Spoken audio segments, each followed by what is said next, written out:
I believe really Sunny Hostin is the dumbest person who's on television daily in media. And that might be unfair to her because certainly there are lots of her castmates on The View that give her a run, whether it's Joy Behar, Whoopi Goldberg. But those people are actually comedians. And I don't know that most of us look around and say, hey, you know who the most brilliant people in America are? Comedians. I don't necessarily look to Joy Behar or Whoopi Goldberg to be able to explain complicated things to large audiences.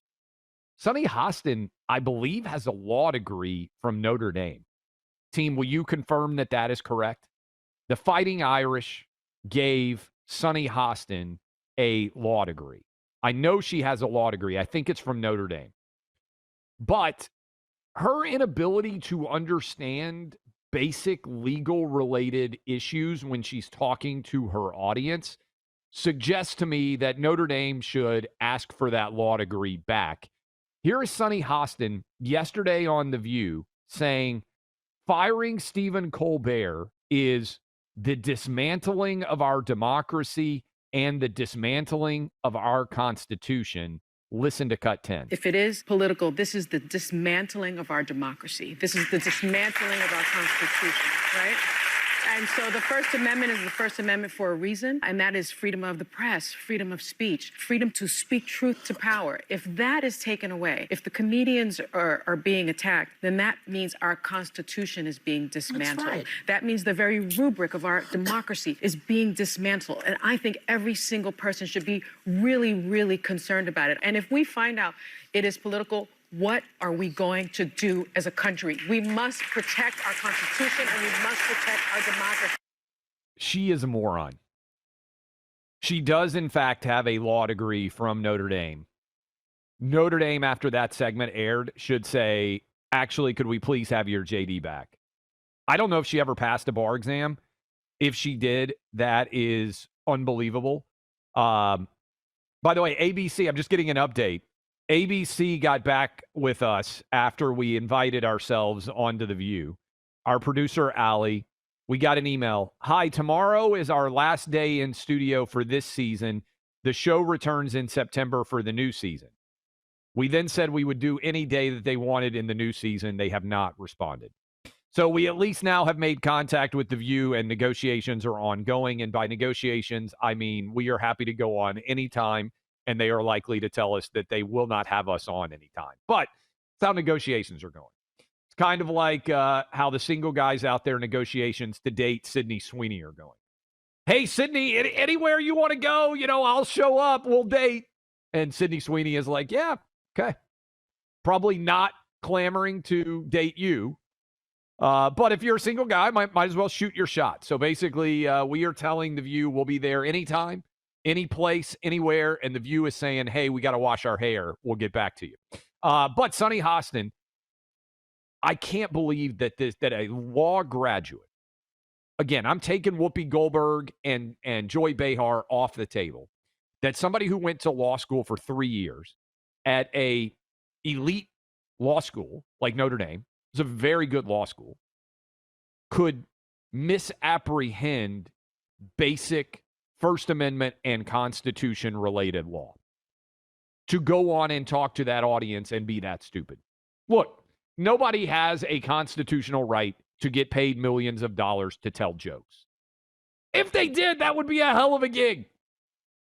If in the Constitution it was written, hey, and Clay Travis gets to tell whatever jokes he wants and everybody has to pay him millions of dollars to do it, if that were a constitutional right, that'd be a hell of a constitutional right for me.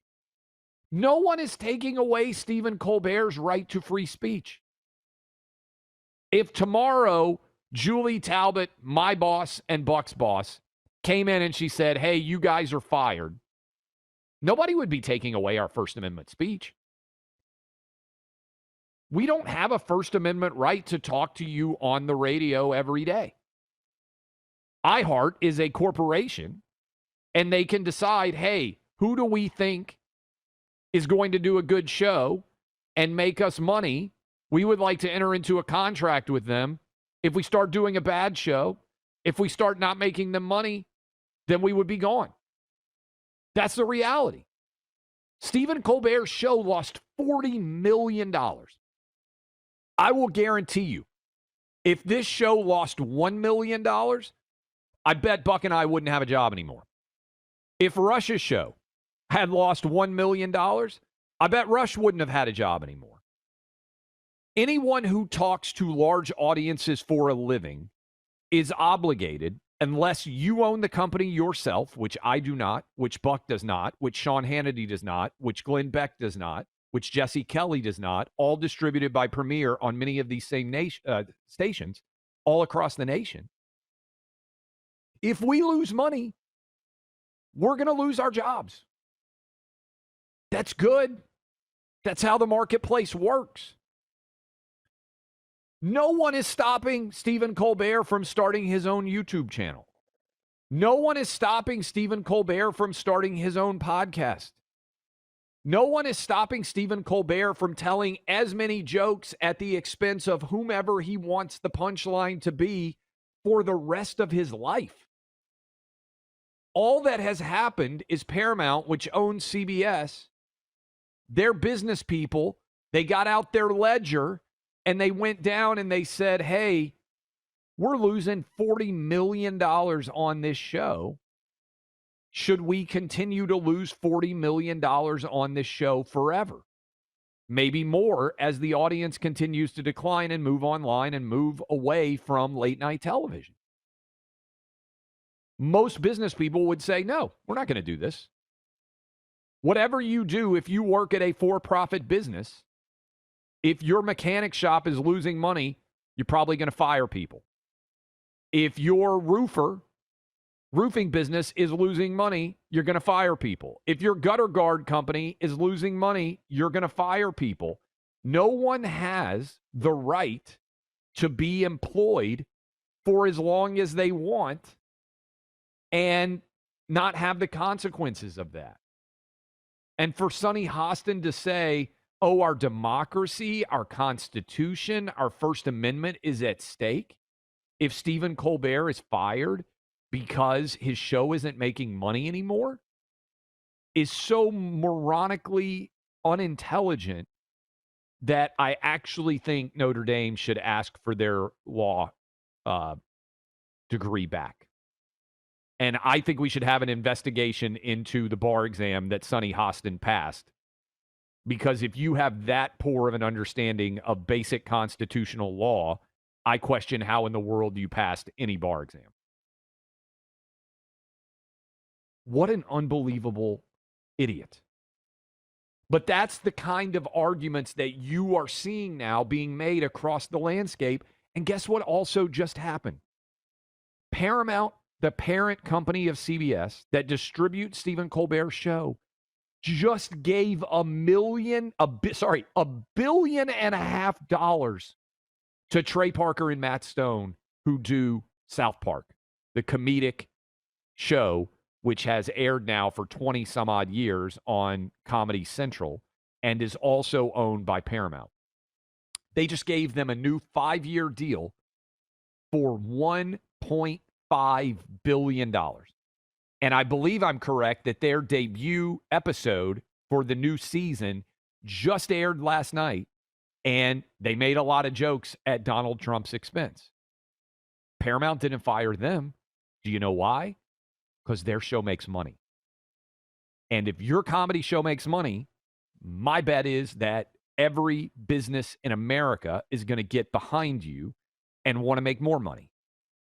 And so Sonny Hostin's on The View. Crazily, that show makes money. But if they start to lose money, guess what's going to happen? ABC News is going to say, hey, we don't have to do this anymore.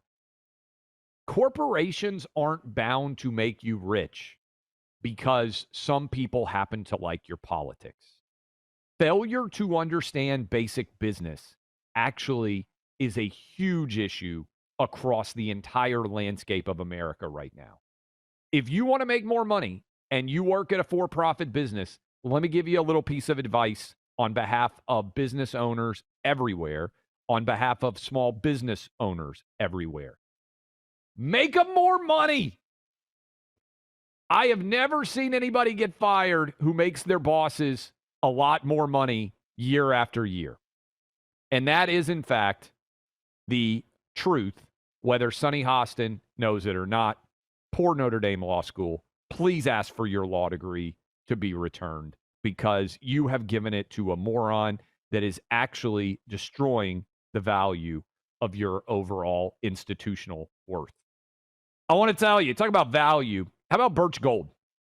Birch Gold will hook you up right now with diversity, and the price of gold continues to skyrocket. Do you know why? Because throughout history, gold has been a hedge against inflation. And thanks to Joe Biden, our inflation rate skyrocketed. The value of the dollar has declined precipitously. A lot of people have gotten into crypto, but a lot of people have gotten into gold as well. Gold is tangible, it's reliable, it has been an asset throughout time.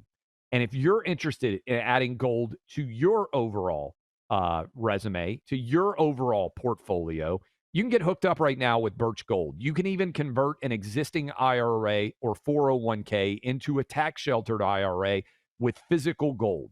All you have to do, text my name Clay to 989898.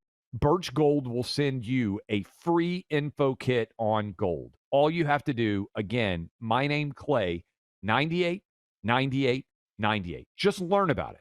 Know that gold has been an important part of the portfolio of so many people throughout the generations, and that remains the case today as gold continues to set record highs. If you're nervous about the borrowing, if you're nervous about what the federal government is doing to the dollar, you need to be checking out gold. Birch Gold has an A-plus rating with the Better Business Bureau, tens of thousands of happy customers. Again, grab your phones, text my name, Clay, that's C-L-A-Y, to 989898 to get started today.